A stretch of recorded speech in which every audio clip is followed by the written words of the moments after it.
आइए उसी मुस्तफ़ा जान रहमत की बारगाह में ले जाना चाहता हूँ। मदीने की मुक़द्दस ज़मीन है और मदीने की मुक़द्दस ज़मीन पे एक बेवा औरत रहा करती थी जिसके शौहर का इंतकाल हो चुका था। और वो औरत भी किसी नबी के कलमा पढ़ने वाले की बीवी नहीं थी, बल्कि एक यहूदी की बीवी थी जो मरा था, जिसका इंतकाल हो गया था। तो जब वो मरा था तो अपनी बीवी की गोद में एक नन्ही सी छोटी सी अमानत छोड़ करके मरा था। वो अमानत भी कोई और नहीं थी बल्कि वो अमानत एक बच्ची की शक्ल में अमानत थी। अब आइए सुनते चले जाइएगा इस्लाम के मुक़द्दस शहज़ादों। जब वो बच्ची थोड़ी सी बड़ी होती है, 7 साल की मुद्दत पे जब पहुंच जाती है, जब बोलने का मादा परवरदिगार आलम उसको अता कर देता है, अक्ल सलीम की मंजिल पर गामज़न जब हो जाती है, तो बच्ची रात के सन्नाटे में अपनी माँ के दामन को पकड़ के कहती है, मेरी माँ मैं तुमसे एक सवाल करना चाहती हूँ। तो माँ ने कहा था, मेरे लाल तू कौन सा सवाल करने लगी है? अरे तेरी उम्र तो अभी नन्ही सी है, तू तो कम सिनी की उम्र जी रही है। छोटे छोटे बच्चे अब बड़े बड़े सवाल नहीं किया करते हैं। रात के सन्नाटे में मदीने के तमाम लोग अपने बिस्तर पे नींद के खर्राटे ले रहे हैं, अपने मखमली बिस्तरों पर आराम की नींद सो रहे हैं। ऐ मेरी छोटी सी बच्ची, जरा ये तो बता दे कि तू कौन सा सवाल मुझसे करने लगी है। तो नन्ही सी बच्ची की आंखों से आंसू गिरने लगे थे, मोती बन बन के आंसू जमीन पे गिर रहे थे। रो करके बच्ची कह रही थी, मेरी माँ मैं तुमसे ये सवाल कर रही हूँ, अरे मैं ये देख रही हूँ मुसलसल मेरे बाप को इंतकाल किए हुए 7 साल का लंबा ज़माना हो गया है। मेरा बाप जब से दुनिया से गया है तब से मैंने भरपेट शिकम शेर अभी तक खाना नहीं खाया है। ऐ मेरी माँ जरा ये तो बता दो, जब से मेरा बाप मरा है मैंने तुम्हारे सर पे कभी दुपट्टा नहीं देखा है, मैंने कभी तुम्हारे सर पे चादर नहीं देखी है। ऐ मेरी माँ जरा ये तो बताओ, अगर किसी के शौहर का इंतकाल हो जाता है तो क्या उसकी बीबी को कोई ओढ़ने के लिए चादर अता नहीं करता है? ऐ मेरी माँ जरा ये तो बता दो, अगर किसी के बाप का इंतकाल हो जाता है तो मदीने के अंदर कोई उसकी यतीम बच्ची को खाना खाने के लिए नहीं दिया करता है। जब एक बच्ची ने इतना कहा था तो माँ का कलेजा पारा पारा टुकड़े टुकड़े हो गया था, माँ का कलेजा मुंह को आने लगा था। उसकी माँ की आंख से आंसू सावन और भादों की तरह जमीन पे गिरने लगे थे। माँ ने अपने लाल को कलेजे से लगाया था और लगाने के बाद में कहा था, ऐ मेरी बेटी अरे तू ये कौन सा सवाल कर रही है? नन्हे नन्हे बच्चे इतने बड़े बड़े सवाल नहीं किया करते हैं। ऐ मेरी बेटी, उस बेटी को लोरियां दे करके, तसल्ली दे करके, उसको तस्कीन दिला करके बच्ची अपने गले से, माँ अपने सीने से अपनी बच्ची को अपने लाल को लगा करके सुला देती है। अब बच्ची सो तो जाती है, लेकिन जैसे ही सुबह का सूरज नमूदार होता है, जैसे ही सुबह को चिड़ियां अपने घोंसले में चहचहाती हैं, जैसे ही सूरज अपनी किरणों को निकाला करता है, तो अब बच्ची अपनी माँ से बगैर पूछे हुए अपनी माँ से नहीं पूछती है, अपने घर से एक मिट्टी के प्याले को, मिट्टी के बर्तन को उठाती है इस्लाम के मुक़द्दस शहज़ादों, और मदीने की गलियों में निकल जाती है। नन्ही सी बच्ची है, अब मदीने की गलियों में अपना नन्हा सा कशकोल लेकर के, कांसा लेकर के, मिट्टी का प्याला लेकर के मदीने के तमाम दरवाजों पे जा जा के दस्तक देती है। कोई खाने के लिए मुझे एक निवाला रोटी का दे दे, कोई खाने के लिए मुझे एक टुकड़ा दे दे। लेकिन बच्ची को मदीने के किसी दरवाजे से खाना निवाला नहीं मिला था। एक दिन नहीं, 2 दिन नहीं, 3 दिन तक मुसलसल बच्ची मदीने की गलियों में घूमने लगी, और घूम करके जब थक गई तो फिर दोबारा से अपनी माँ के कदमों में आकर के माँ के दामन को पकड़ लेती है। और रात के सन्नाटे में 3 दिन मदीने के अंदर घूमने के बाद में चौथे दिन बच्ची अपनी माँ के दामन को पकड़ के कहती है, मेरी माँ मैंने तुम्हें बताया नहीं था, लेकिन तुम्हें बगैर बताए मदीने की गलियों में 3 दिन मुसलसल घूमी हूँ, लेकिन किसी ने मुझे एक निवाला, एक रोटी का टुकड़ा खाने के लिए नहीं दिया गया। मेरी माँ जरा ये तो बता दो कि अगर किसी के बाप का इंतकाल हो जाता है तो क्या उसे भरपेट शिकम शेर खाना खाने को नहीं मिला करता है?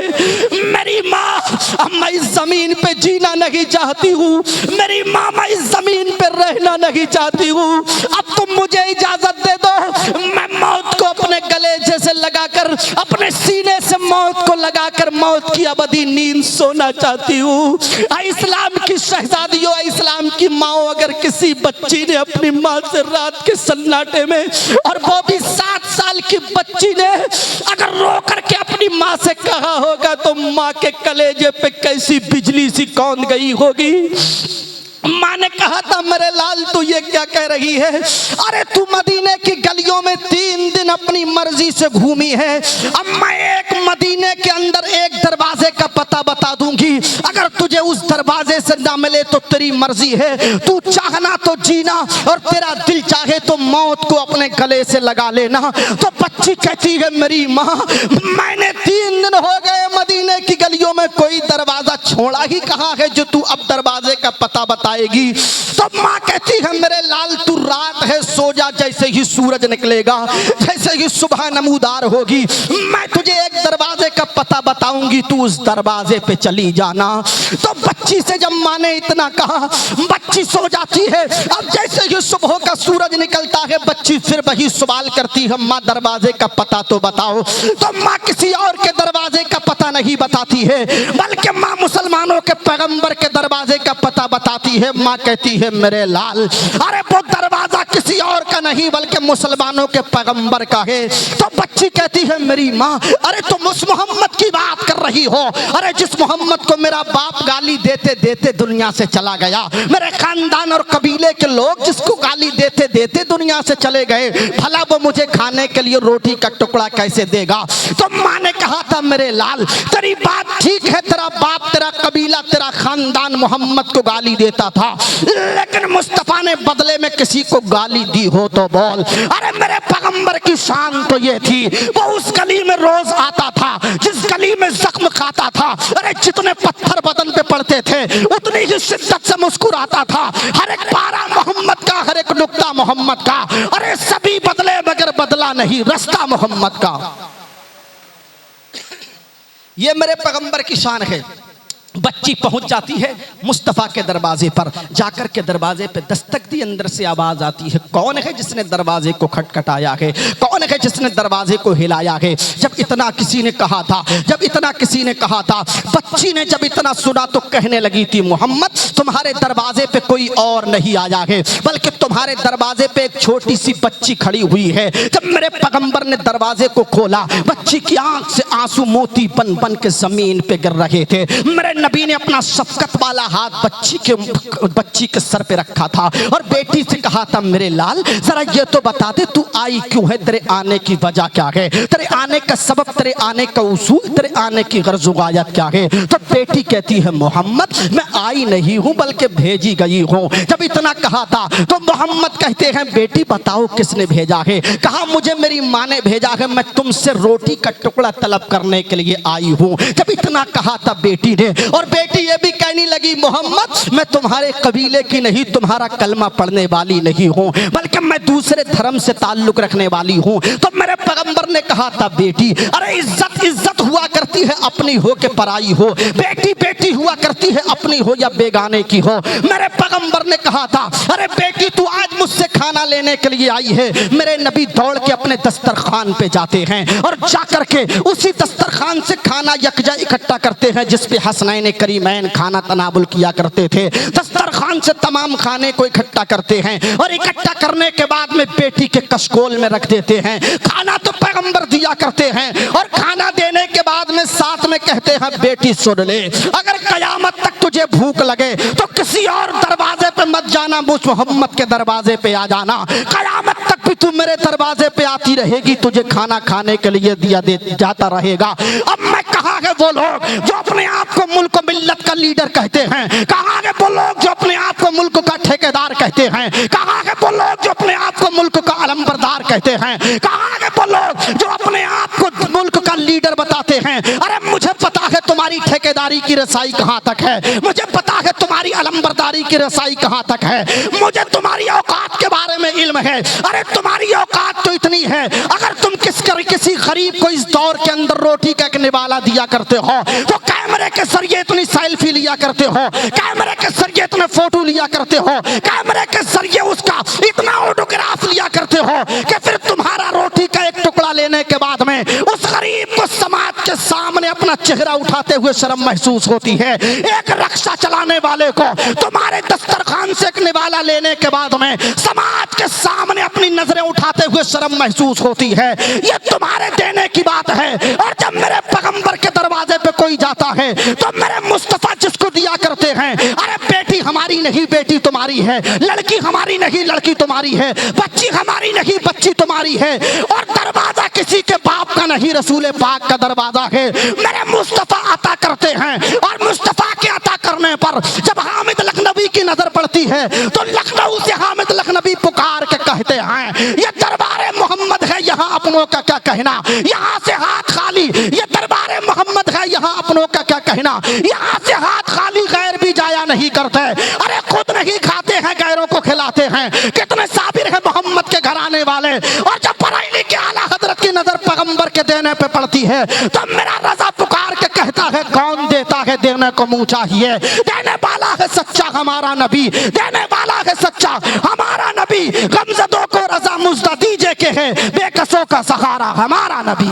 मुस्तफा ने बच्ची को उसके कशकोल में रोटी अता कर दी, साथ में एक जुमला दे दिया, बच्ची अगर क़यामत तक भूख लगे तो मेरे दरवाजे पे आ जाना। जब बच्ची जाने लगी तो कहने लगी मोहम्मद अगर हो सके तो मेरी माँ के सर को छिपाने के लिए, मेरी माँ के सर पे ओढ़ने के लिए एक चादर का टुकड़ा अगर हो जाए तो दे दीजिए। अब मेरे पैगंबर फिर घर के अंदर जाते हैं और कोई आम फहिम चादर नहीं बल्कि मुजम्मिल वाली चादर को फोल्ड कर करके लाते हैं। वो कौन सी चादर, कितनी ज़ीशान है चादर, कितनी है चादर, कितनी कितनी बाबरकत है पैगंबर की चादर। वही चादर अगर तमाम जमीन के पहाड़ों को सोना बनाकर के तकसीम करने के बाद में जो रकम हासिल हो और उस पैसे से अगर उस चादर की कीमत आप अदा करना चाहें तो नहीं कर सकते। इतनी शान वाली चादर उस यहूदी की बच्ची को पैगंबर ने दी और देने के बाद में कहा बेटी जाओ इससे अपनी माँ का सर छिपा देना। अब बच्ची आई थी रोती हुई हंसती हुई जा रही है, आई थी गमगीन होकर के मसरत और शादमानी में झूम करके जा रही है।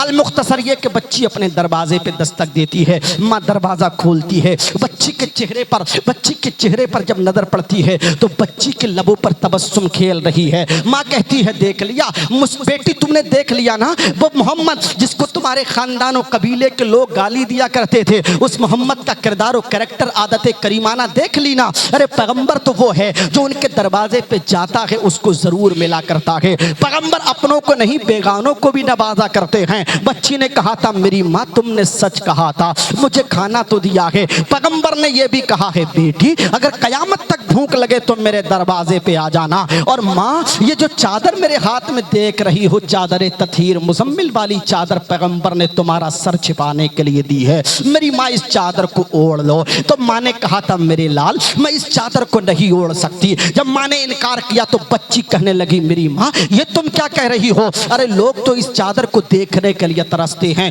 लोग तो इस चादर को छूने के लिए तरसा करते हैं। ऐ मेरी माँ तुम्हें किस्मत से ज़हे नसीब ये चादर तुम्हें मिली है तो तुम इनकार क्यों कर रही हो। तो माँ ने कहा था मेरे लाल अरे मैं तो गुनाहों के दलदल में मेरा दिल डूबा हुआ है, मेरे दिल के ऊपर तो गुनाहों की जंग लगी हुई है। ऐ मेरी माँ तुम इस चादर को ओढ़ने से इनकार क्यों कर रही हो।